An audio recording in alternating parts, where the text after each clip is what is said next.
From the Cold War race of the 1950s to the commercial revolution of today, space has shifted from a nice-to-have to a national priority. Eric Stallmer is the Executive Vice President at space infrastructure company Voyager Space and a decorated US combat veteran. Now, that experience shapes how he sees risk and responsibility in the space sector.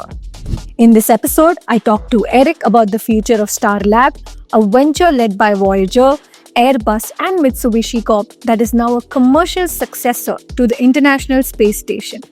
I assess the historic microgravity lab that has been home to astronauts for over 25 years is set to be decommissioned in a few years.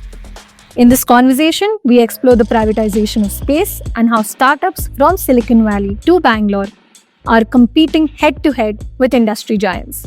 Whether it's the Golden Dome project, a $25 billion US missile defense system, or the world's first AI-powered space station, the bridge between the two countries, US and India, is only getting stronger. Listen on. It's Thursday, the 12th of Feb. I am Puran Choudhary. This is the Morning Brief.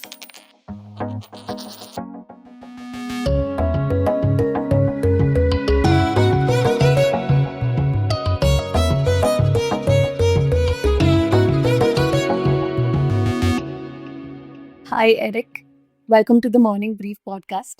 Thank you so much for having me. I'm really looking forward to talking with you today. Before we dive deep into some of these questions, the entire space domain has also changed, right, over time.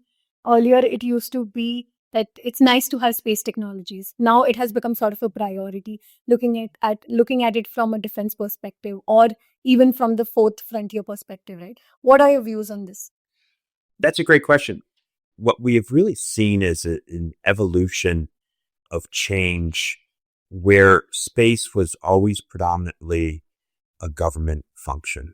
I mean, this started in 1957, the launching of Sputnik and how it was born out of fear of what the capabilities of what the Russians did. And so, from a national security and a civil perspective, the governments, when I speak on behalf of the US governments, it wasn't possible for commercial companies to participate in it. There was too much risk, there's too much cost, and the government wanted to control it because of the national security aspect of it. And through time, after the Apollo program, after the shuttle program, all of a sudden we realized we didn't have access, to the International Space Station. But, the government did make a critical decision and a great decision that we should rely on these commercial companies. Maybe they can do it a little bit better, faster, cheaper. And that started in 2006 when, we started with the commercial orbital transfer system, basically resupplying the space station with the private, launch vehicles. And it turned out to be a great success. And it saved the government money. And then they did the same thing with the cruise services. And so we've seen this transformation. And in the past decade and a half, a lot of this has shifted, to reliance on the commercial industry. So there's a lot of applications from the DoD, but it's been a remarkable change that I think we've seen. Yeah. So over the last few decades, you've worn many hats. You've been in many designations, many roles. But at Voyager, something that I read up and I figured out that you've been pushing for is an agile system, a model where smaller companies that lead massive defense contracts, right? It's not just about the Boeings of the world or even the Lockheeds, right? It's smaller companies that are taking the bigger bets today. How do you see this? Is it just a US phenomena at the moment, or is it something that you see across the domain? Because it's in my backyard, I see it in the US that this change is happening, that the smaller companies are taking chances because the contracting mechanisms have changed a little bit. Some of the larger companies, historically, they would use cost plus contracts. And when you're doing very unique systems, cost plus contracts are usually the way to go. And you're taking a little bit more of a risk if you do a fixed price contract. Because if you have overruns, with schedule or your cost, that comes out of the profit margins. So I think a lot of the commercial companies also see that they have the competence to bid on some of these larger contracts, where in the past they would have been content with being a subcontractor. And I'll use an example that's close to home with Voyager is the Commercial LEO Destination Program, which we call CLD, but it's the idea of replacing the International Space Station with a commercial option. And back with Voyager a few years back, we acquired a company called NanoRacks. Actually, they had done more payloads on the International Space Station than any other company out there. So, when NanoRacks became part of the Voyager family, we were encouraged to bid on the phase 1 of the CLD contract, where there was a lot of big name companies that also bid on it. And we actually won the largest portion of the contract. It's been a great success story of how small companies with these core competencies can advance on some of these contracts. And there's a lot of opportunity in the space market, whether it be in civil space or national security space. So we don't have to go to the same contractors over and over. And I think a lot of people, especially from the U.S. government, was kind of getting tired of seeing the same contractors, winning these contracts and maybe not always performing to the level of expectation or the timeline that they hoped. So more and more companies, of that small to mid-size range were being awarded these type of contracts. So do you think the perception is also changing from a government side, not just in the US, but also in India? We're seeing quite a few startups come up. We have around at least 300 startups now working in the space domain. And like you said, that legacy tag is not required anymore. That perception is changing overall, globally? I think it is. And I've been very excited to meet a lot of these startups. I think the perception is changing. And I think, again, you get back to these core competencies, these unique systems, and you can award a contract to one of the big guys, if you will, and they're only going to subcontract out to where the talent is and to where the subject matter expertise is. So why not just go straight to the source? So, it's great to see that in India, ISRO is gaining more and more confidence with the startups that have been emerging. And we certainly see that in the United States. I think there's a greater reliance on these. I guess they're new entrants, but just maybe they're non-traditional contractors or legacy. We used to use the phrase old space and new space, and people got very, very offended by that. So we don't call anyone old or new anymore. We think that there's other ways to do business and sometimes better and more efficient. Yeah. So Eric, you mentioned ISRO, right? And you guys have also signed an MOU with ISRO and NCIL for using Gaganyaan to take your Starlab, right? The one that you will replace the ISS with. What made you do that? What made you see ISRO for what it is? What did you analyze? Did you guys do some studies? Why does Gaganyaan's module work for Voyager? Well, we want to explore the possibilities that are out there. We have a large space station that we're going to be launching hopefully in 2029. We're going to have to resupply this station. So you look at all your options and you look at the level of competence that, ISRO has and their legacy in the industry. You look at the market that India is, you want to tap into it. You want, the best and brightest people working on your programs wherever they may come from. So yeah, we signed an MOU with ISRO and we didn't sign a billion-dollar contracts. But what we did is we have these discussions and you can share more and learn more about what ISRO's aspirations are, and they understand better what we're doing. And that's how partnerships start and how relationships and collaborations go. So we just think it was a smart thing to do and potential for great, partnerships down the line. Yeah. Do you see this moving to a more strategic phase for using the Gaganyaan module?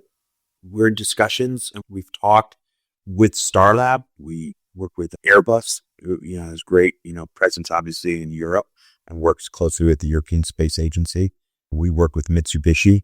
That gives a great access and, insight into the Japanese space market and the MDA of Canada. So, clearly the Starlab is a global project. This isn't just a U.S. space station. This is for the advancement of science and science and space. So we're looking for partners and we're looking for collaborators. And so again, it makes sense to be speaking to India and Israel. Is the pressure a lot that you will be replacing the ISS, right? Uh, uh, what does it feel on the other side? Of course, you've won the contract, but still, it must be a lot in a few years. It's going to be Starlab doing that. Yeah, so we won phase one of the contract. We're waiting for phase two to come out. And yeah, it's a lot of pressure, but it's exciting. The ISS is the greatest feat of humanity, engineering in humanity history. It's absolutely remarkable what they did 25, 30 years ago. So it's a lot of responsibility, but we feel that we're up to it. We feel that the team is up to it. And, you know, my colleague said, who's got a rich history with NASA, he says the ISS was designed by engineers for engineers. And so we're taking a little bit of different approach as we design and build it now. And I think you'll see that, you know, the amount of research that will be done is almost on par, if not at the same level as the research that would be done it's being done on ISS right now. So you've served in combat in Iran and worked in G4 at the Pentagon. And now speaking with Silicon Valley engineers, we're building the next space frontier. What difference do you see? How has that changed? Any anecdotal references that you could give us? The change in thought. What do you see in these engineers? Is there something special about them? Are they lacking something? Oh, yeah, it's interesting you bring my time up with the Army. I had two really meaningful deployments when I was with the Army. One was for a year in Iraq, and that was interesting. But the other tour I had is in East Timor, when they had somewhat of an uprising there, and they sent a peacekeeping unit there. And I was part of the U.S. peacekeeping operation. But I think one thing you do learn from the military, and I've certainly learned from the Army, was teamwork. And it takes a lot of different members on the team, and everyone brings something different.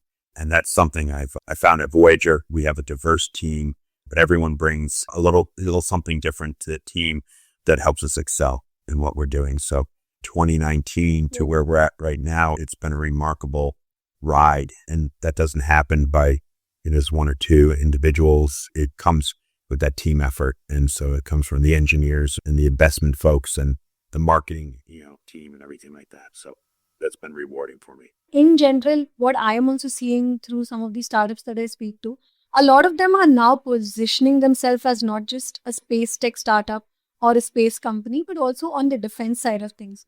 Do you see that happening as well? Oh, absolutely. I think that this has happened quite a bit with many commercial companies and commercial startups that, they look at a specific market or they have a technology. It could be a great technology. It could be Earth observation or launch or various types of satellite communications, whatever it may be. And you have to look at who your customer base is.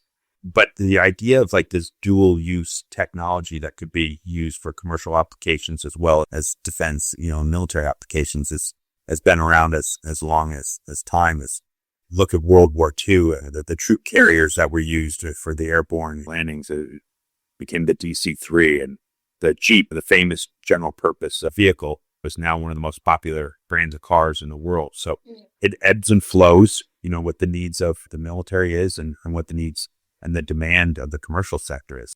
So, Eric, I want to talk a little bit about the Golden Dome, a $25 billion project that was announced by President Trump.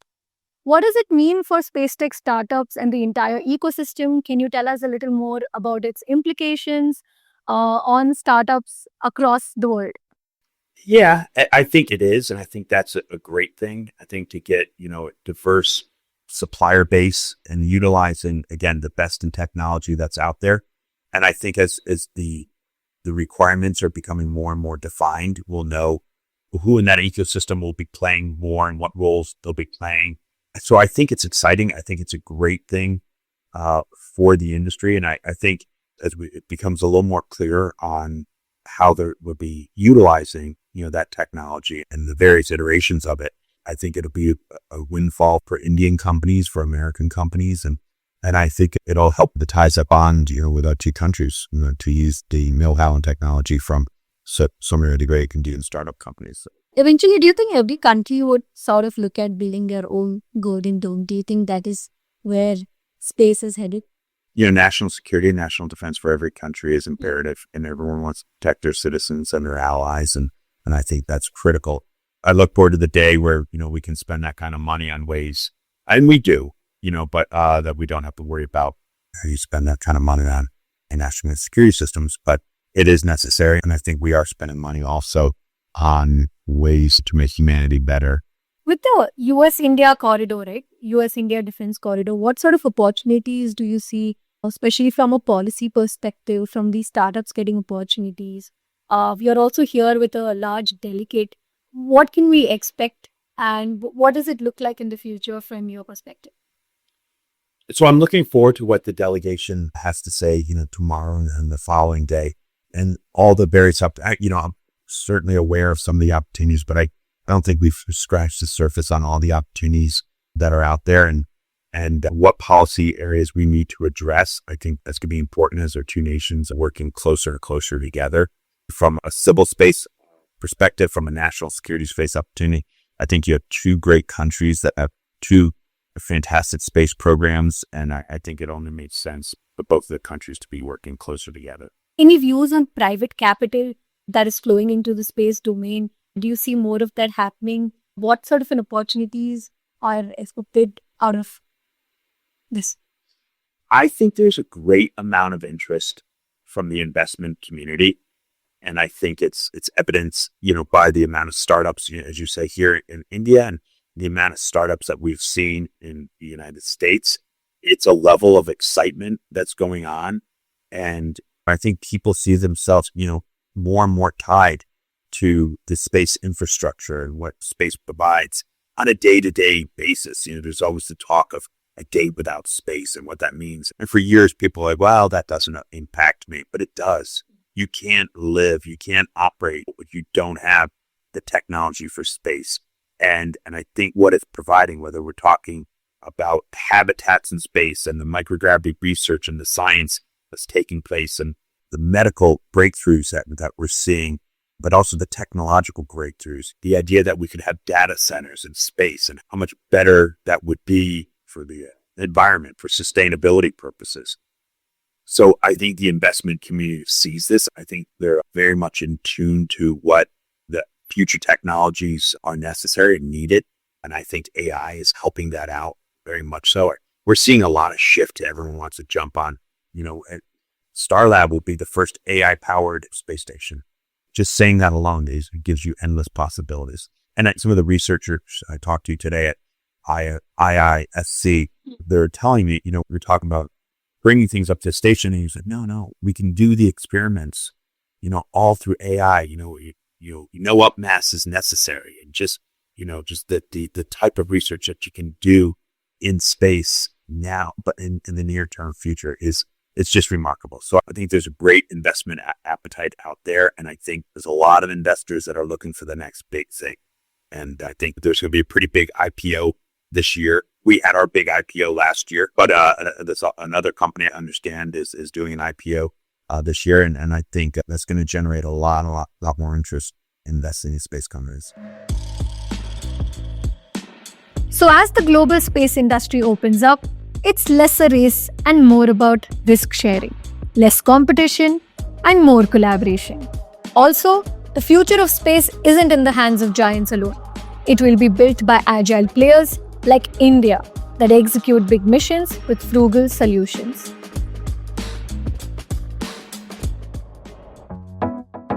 That's it for today. You were listening to this episode on The Morning Brief. This episode was produced by Vinay Joshi, sound designed by Amrit Reggie.